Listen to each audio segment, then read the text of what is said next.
Welcome back. Thank you for staying with KTN News. You're watching Morning Prime and we're deliberating about education matters. Let's take a look at the security situation in those volatile areas where the KCP examination in the troubled Mochongoi area of Baringo South constituency kicked off amid heightened tension in the area as more attacks were reported in Kapsukum village. Disturbing scenes were witnessed in some villages, including that of shaken candidates who had initially fled their homes in search of safety, but were hurriedly traced and driven into exam centers an hour before the start of the mathematics paper yesterday. Now, according to the Rift Valley Regional Commissioner, Male Mohammed, all candidates, especially from recently hit Kasiela and Sinoni villages, had been traced and sat their day one papers. Ibrahim Karanja is in Mochongoi and compiled the following report. Listen in. It is clear by now that the insecurity situation in Mochongoi, Baringo South and other sections along the Kerio Valley is dire.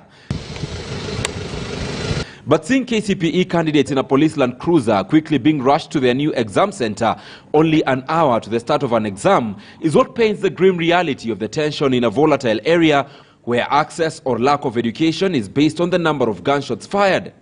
The 3 children in the police vehicle were up to this morning unsure of their fate. Like many other families, they had scampered for safety somewhere in the horizons when armed bandits rained terror on Kasiela and Sinoni villages, killing, maiming, stealing livestock and displacing families. Having been found, they make 100% the candidate turnout for the 2 institutions. Watoto wametafutwa vilivyo. Ndo sasa kufikia Jumapili wote wamepatikana. Hours into the exams, locals from Kapkusum village arrived at Mochongoi in droves, women and children tired of the ever-volatile situation.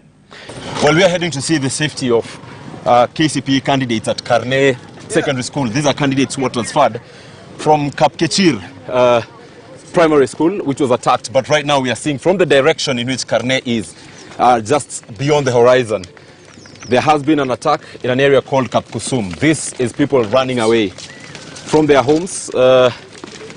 Lots of women and children coming from this direction. We do not know if KCPE in that particular school, Karne, will still continue, because by now they are sitting for the second paper of the day. It is around 11:30 a.m. So the second paper is on and people running away. So let's see whether the students will also leave the exam rooms. It is quite dangerous. We are also tensed, but it is what it is. We have to look at this. Sisi naumia kama Baringo South. Nyinyi msiseme. Tuambie. Tusikie ndugu. Ni shida imekuwa wapi? Mmetoka wapi?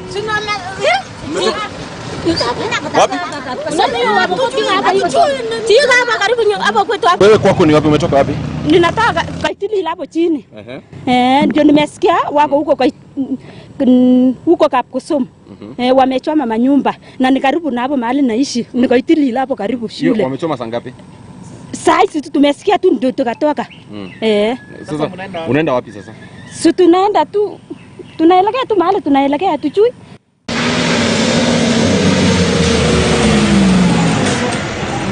Examinations continued at Karne Primary School despite the massive transfer of people outside. 2 police officers stood on guard. Washikadau wale wako pale, sana Deputy County Commissioner, Sub-County Director of Education, wakishirikiana na wale officers.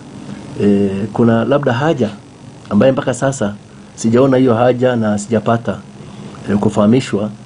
Hatuna shida na hiyo, tutaweza kuwatafutia shule nyingine. Lakini kwa sasa Karne wako pale, labda kama kutatokea jambo la ziada basi tutajadiliana na wenzangu na tuchukue hatua za haraka. The Kenyan flag flying here no longer an assurance of the freedom of the people here. Tension remains high in most areas of Baringo South. The question that now many locals are asking is just how long this has to continue. Ibrahim Karanja, KTN News. Well, that story was compiled by my colleague Ibrahim Karanja in terms of the day one of the KCPE in Baringo South. And those scenes speak for themselves. You can only imagine the mental pressure on those candidates. But what do you make of the government's efforts? There was that particular push to perhaps shift the unsafe exam centers to safer areas, equally increasing the deployment of security officers in these particular exam centers. Have we nipped it at the bud, or are we kicking the can down the road when it comes to insecurity, especially during exams? What's your take on that? First of all, I feel for those students. Yeah. You know, physically they are in classes taking their examinations, but mentally they are very much affected. You know, for a normal human being, you are somewhere and you are very sure that outside there it's not safe. So even if they are doing the exams, they are mentally affected. Even the teachers who are manning those exams, even the security personnel and the government officials, those from the Ministry of Education. You are told we are having 3 security officers. Those are very few officers. I think what will have been done by the government is to deploy many security officers there, or to shift the examination centers, at least to Marigat, whereby it's more safe as compared to the interior places. Okay. Yeah, it will really affect those learners. Okay, and yeah. you've seen the tracing as well of those students perhaps whose families shifted. Yeah. The police officers bringing them to the exam centers at least an hour or two. That's sort of laudable because they've gone the extra mile. Well, what's your take on that?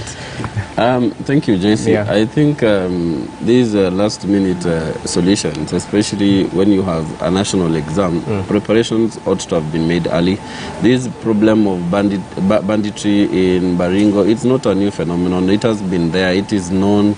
I think our security agencies ought to have done much, much better. We pay a lot of taxes as a country. A lot of money is pumped to the security sector in this country. We ought to have seen much better. And these are some of the places where you expect to see now the CS for education, the CS for interior. They should be now camping. This is where they are needed, not in other areas where there is relative calm and all that. But it is unfortunate, since Mwalimu has said that it is going to affect the learners, definitely. You can imagine you're writing your insha and then you hear a bullet sound. Definitely that is going to destabilize you. And these kind of acts are the ones that are going to enhance inequality. You can imagine you're doing a paper under the sound of shots being fired, and then there is another student who is comfortably doing exams somewhere. You see those particular pictures, or those differences are going to definitely create inequality. So it is a very sad situation that the government wasn't ready for it, but looking at the remedial measures that they've taken at the moment, I think it is laudable, so to say. Okay. Yeah. Lack of students who had registered, unregistered learners. Yes. What's your take on that? Yeah, it is very unfortunate. I read somewhere that 23 students of Lugari Primary School, that is in Western Province or Western Region, when they arrived at the examination center, they found that they are not in the list. So the NEC officials were forced to photocopy the papers for them. Psychologically, those learners are affected. In the first place, when you hear that you are not registered, you are not captured in the NEC system, first of all, even if you are taking those exams, you'll have some disadvantage. How will they be marked? How will they be marked? It affects them psychologically. And I think the sub-county directors should do thorough research before any examination. Like now, before KCS is done, officially kicks off on Monday, 14th. To know that all the learners who are supported, all the 830 or 31,000 learners are registered or are in the system, so that you don't appear the material day for the examination, then you start looking for other solutions. Alternatives. And those who are involved, I think the law should take its course. Okay. Yeah. What's your take on that? Well, because, I mean, because I'm told those learners, some of them, or the 23 learners, they were told to repeat class 7. Yes. Then when those who had already registered finalized their registration process, then they are They were brought in. They were taught together with the others. So you know very well you sit for your examination. Your parents are not aware, your guardians are not aware, you yourself you are not aware. You come to sit for that examination on the material day, you are told you are not in the register. There are no papers for you. So you're sensing foul play somewhere there. Yeah. Okay. Well, at least it's highlighted and you can read all about that on today's dailies. But equally, the issue of prisoners sitting for the examinations, and not just that, the special groups.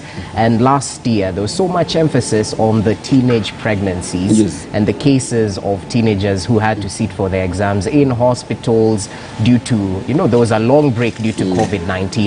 This year, we've had lesser cases being reported, at least in the media. Well, what's your take on that? Thank you, Jesse. On the case of teenagers doing exams, I think if someone looks at us and you can imagine a teenage girl who has delivered a baby, has lost blood, tired, mentally unstable, and then you give that particular child a paper to do a mathematics paper, that child is not in the right state of mind to do that paper. Is it a difficult thing for this child to do these particular exams later on? Has that ever happened? It has never. Because we only hear they do it in the hospital right there and then, That is what ought to happen. That those learners who are not able to do the exams, because during this particular period of exams, there are those learners who might genuinely get sick, like these ones here, teenage pregnancies. They should be given an opportunity to do these particular exams later on, because it is completely inhumane to subject these learners to exams in this particular frame of mind. And that reminds us of the premium that we've given KCPE exams and KCSE exams. It is like everything starts and ends with KCPE. It should be a simple paper. There should be no this particular tension that we are experiencing around here. I think we need to learn a lot from other countries. That is why they brought CBC, because CBC is trying to do away with this kind of tension and all that. So the issue of pregnant learners doing exams is quite inhumane, and as a society, I think we should prick our conscience about giving these learners exams at the very demanding stage of their life. Yes. That's quite an issue. And you've brought up something that perhaps, Baraza, you can add your voice on.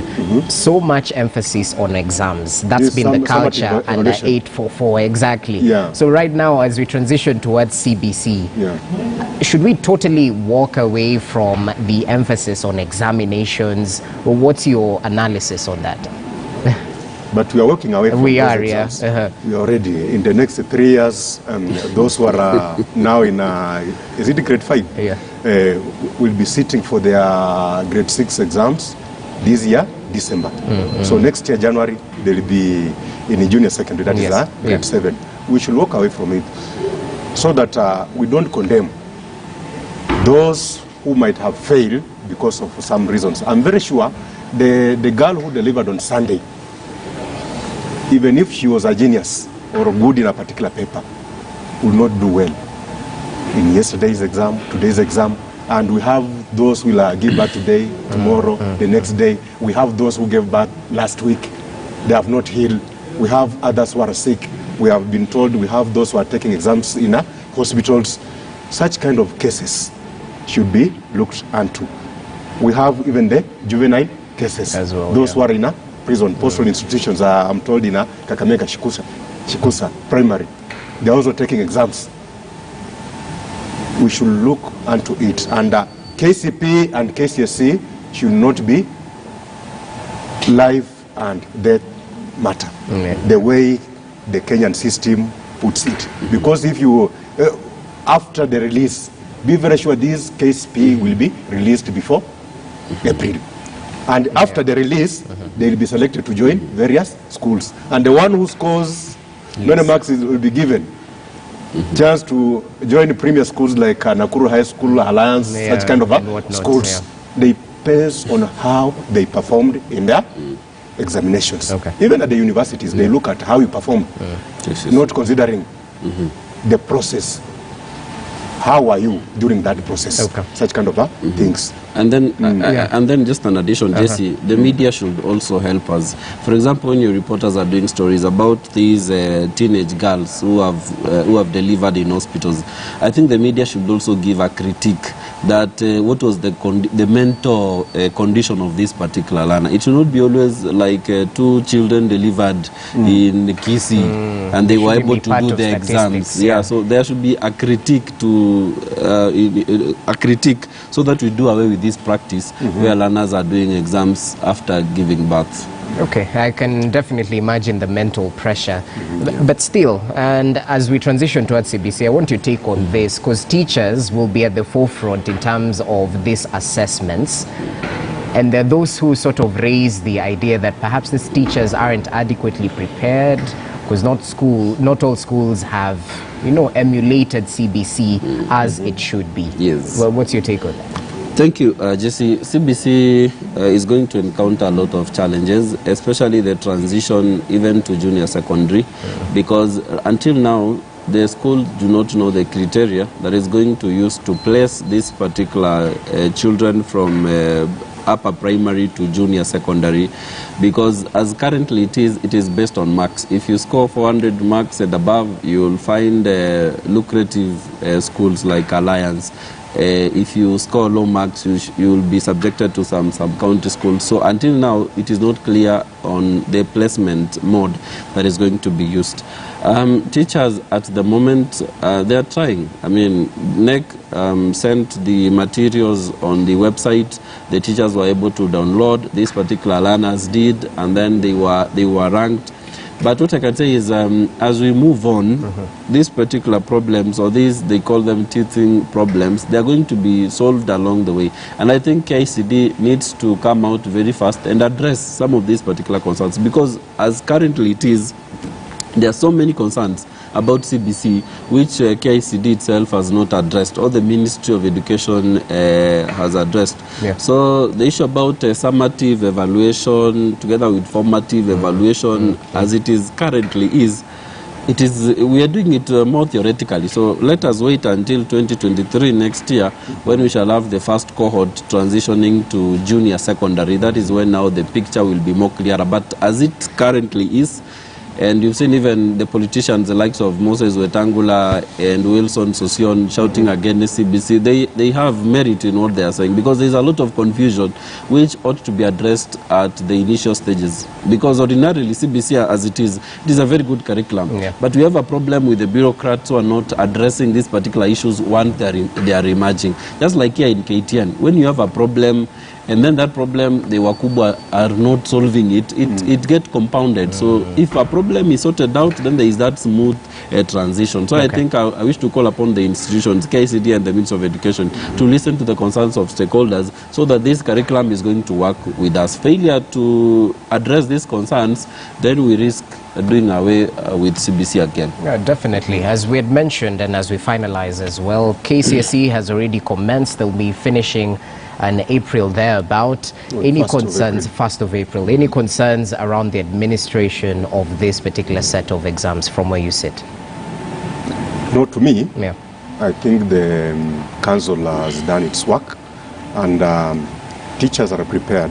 Those who have been selected to be supervisors and invigilators are set, because the exam began on, I think, 28th of February.